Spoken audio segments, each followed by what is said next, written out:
Undercover Carson, secret agent.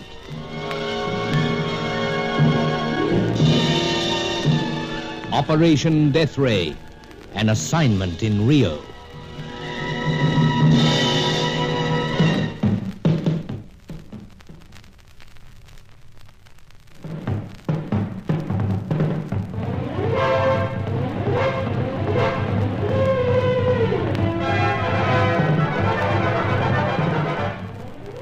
It was the lull before the storm, when we should have to take desperate measures to beat the mysterious Charco to reach the Cossack, last of the 6 scientists who'd shared the Deathray secret. However, it was gusty enough. According to the faithful Angelo, my pipes were lethal weapons. One of them had been tampered with. It blew up in Sir Giles's face, and his head now was a mass of bandages. But my pipes were about to come into their own. London had requested photographs of 4 creatures, each in her way delightful. The French-Italian Fay Corelli, the red-headed American bird painter Hetty Fitzhenry, blonde Helena Jansen, and Sally Bruin, innocence personified. While I was outraged that anyone should suspect young Sally, Sir Giles had another concern. Let us not argue that point, Carson. What concerns me is this. How are we to get the photographs of these young women? Oh, easy, Sir Giles. It wouldn't appear so. You can't see what I'm holding up, of course. No, Excellency, Senor Carson has another pipe. Well, keep the deuced thing at arm's length. Ah, indeed, indeed. It won't harm you, I assure you. We've heard that before, old fella. But a pipe... Sir. Head of pipe carved like the giant of Greek mythology. Oh, a Cyclops. Correct. Carson, you do carry around the oddest pipes. And the most fearsome. Yes, he is an ugly brute, somewhat. Oh, no, please, Senor, do not extend it towards me. Ah, but I've assured you, Angelo, it's quite harmless. Yes, Carson. But how does it link up with the problem of getting these photographs? It'll take 'em, sir. Take the photographs? Sir. What next? Well... Senor Carson, I fear I do not understand. Well, I'll explain. Now, you see this eye here? See. Now, legend has it that Cyclops had but one eye in the middle of his forehead. But this eye happens to be a lens. Lens, Senor? Angelo, what Carson is driving at is this. The pipe is a miniature camera. Well, to make the picture? Exactly. Oh, Senor Carson is a man of many parts, Excellency. True, old fellow. And many interests, particularly when it comes to the fairer sex. Well, sir, I must get busy clicking the shutter. I say, Carson, won't it be noticeable, though? Noticeable? The clicking business, the shutter. Oh, no, sir. If any questions, then it's merely my teeth biting on the stem of pipe or some such. Oh, of course. But while I'm busy on this angle, I thought Angelo might ask these relatives of his to give us a helping hand again. In what way? Anything they can find out on either Charco or this chappie, the Cossack, will be interesting, to say the least. By Jove, yes. Angelo... Excellency, I don't... No, what is this? You prefer not to do as Carson suggests? Oh, no. But it will mean that you must be left alone. Well, what of it? Well, with those bandages about your eyes and the shock still in your system, Excellency. Oh, bosh, I'm perfectly all right. Go about your respective tasks. Well, Angelo can get cracking pronto. Only thing I can do at present is line up the subjects. Why the delay, Carson? Well, it's late in day, sir. Light failing. I can't advertise the fact that pipe is miniature camera by using flash bulbs. Oh, of course. But, as I say, line things up. Besides, I'm anxious to have a chat with Fay and Hetty. Same goes for Elena. All 3 have been acting most mysteriously. And not forgetting Miss Bruin? Well, sir, I won't buy argument, but I'll deal with her first thing. At least this interlude will have compensations.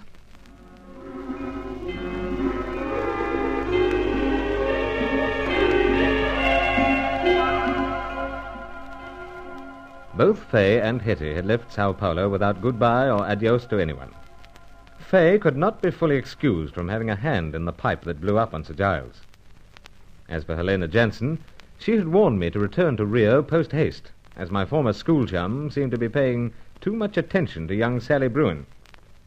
Anyway, I began with Sally. I waited outside the hotel next morning as she set out for Commander Grant's place, the explorer chappie who was employing her as part-time secretary. As she came down the steps, I leveled the pipe and tickled Cyclops under the beard, thus working the shutter. Bruce, what on earth are you doing here? Waiting on one of the rarest sights in Rio. Oh, why? Is there an actress or someone staying at the hotel? You don't class yourself as an actress, or do you? Me? So, Really, Bruce? I mean it. It was you I was waiting for. You do get the strangest ideas about me. Ideas, anyway. Howsoever... Oh, and that pipe. Hmm? Oh, old Cyclops. Yes, you like him? Not really. Yes, ugly brute, I agree. It's a wonder you can stand the weight of all that. Ah, used to weighty things. But, you on your way to the drudgery? Bruce, I told you that working for Commander Grant wasn't drudgery. It's such fun and so interesting. What an enormous amount of this country he's seen. Yes.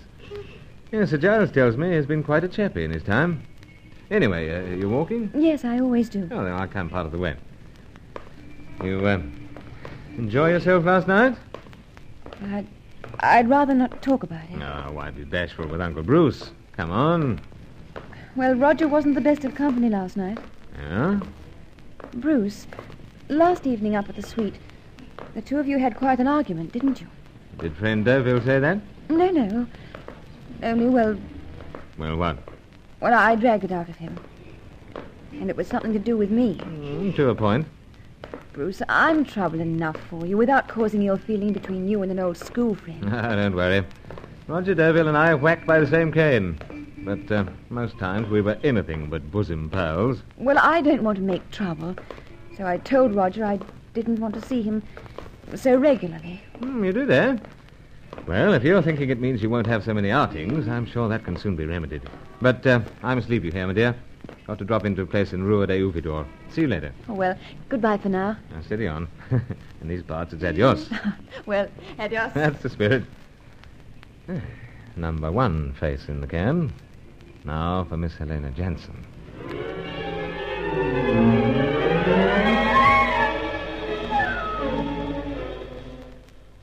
This is the vase, Bruce.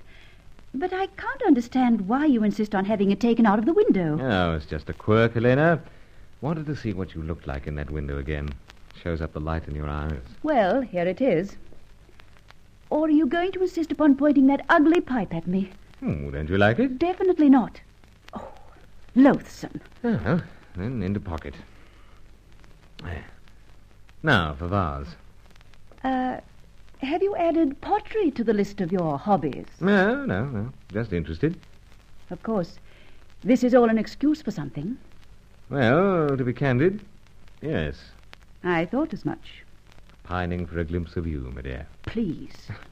Anything wrong? You always revolt me when you're so patently smooth. Oh, I see.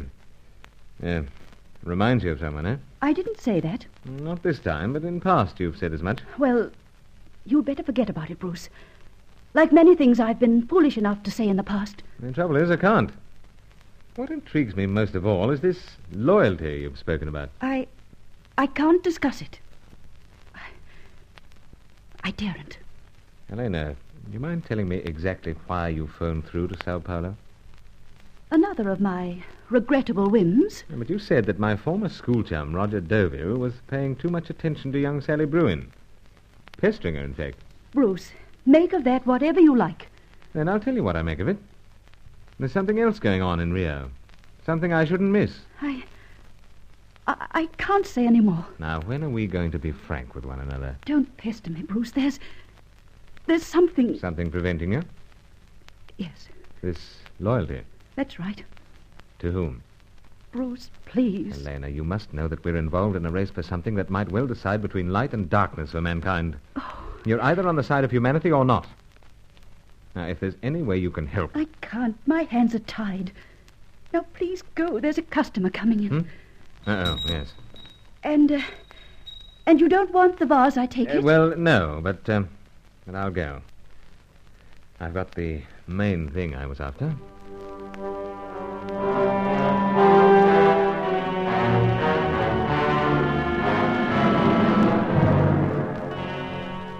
Helena Jansen continually came to the brink of revealing where she fitted into the whole dark pattern of the hunt. Then suddenly, in fear, she retreated. I had no alternative other than to go. Besides, I had an appointment with Hetty Fitzhenry. Over the phone, she'd sounded unusually glum. When I joined her in the selected cafe, she was far from the gay redhead. All the sparkle seemed to have gone. I know I look a fright, Bruce, but you don't have to stare. As if you could ever look a fright. Oh, forget the honey. Hetty, Bruce, I've been doing some soul searching. Well, matter of fact, I've been puzzled about you. For instance, one moment you're in Sao Paulo, the next you're back here. Well, besides being a bird painter, it seems I'm a bit of a bird myself. Oh, but such a gorgeous one. Quit that sort of talk. I'm sorry, my dear. Oh, I've been having one heck of a time. Soul searching? Yeah. Well? Well, how do you expect a gal to talk with that monster staring her in the face? Oh, the pipe. Sure. I nearly died of fright when I saw you outside this joint with that darn thing in your mouth. Oh, then I'll put it away. There we are. That better? A little. Now, Bruce, I wouldn't be feeling like this, only he's driven me to it. A gal can stand just so much, but he's gone too far. And who might he be? The darndest devil I've ever known. Oh, I don't know how I came to be mixed up in all this. Or perhaps I do. The Fitzhenry blood. But I'm not the gay innocent I've been making out. No? I've been tagging you along, Bruce. But I can't go any further. I'm going to spill the whole business. But you must believe me. I was lured into it. And it's not until I'm right up to my neck that I realize what a rotten business it is. Steady, old Oh, thing. you're a decent guy, Bruce. Better than all the rest of them put together, so I'm going to tell you... Hetty, what is it? No. What is it? Oh, I guess it'll have to wait. But why? There's that old buddy of yours coming this way. Oh, Roger Deauville. Oh, Bruce, don't let on I've been upset. Act just as if we were talking over birds or something innocent like that. If he suspects anything, he'll kill me.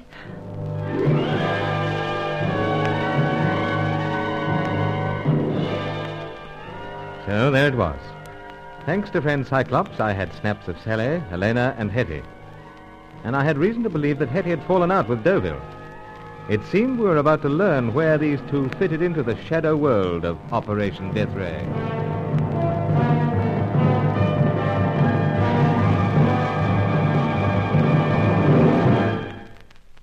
Join Lost in Brazil tomorrow for the next episode of Undercover Carson. Also visit our channel rumble.com/c/Lost in Brazil for more episodes like this, and visit rumble.com/c/GAR for more radio programs like this.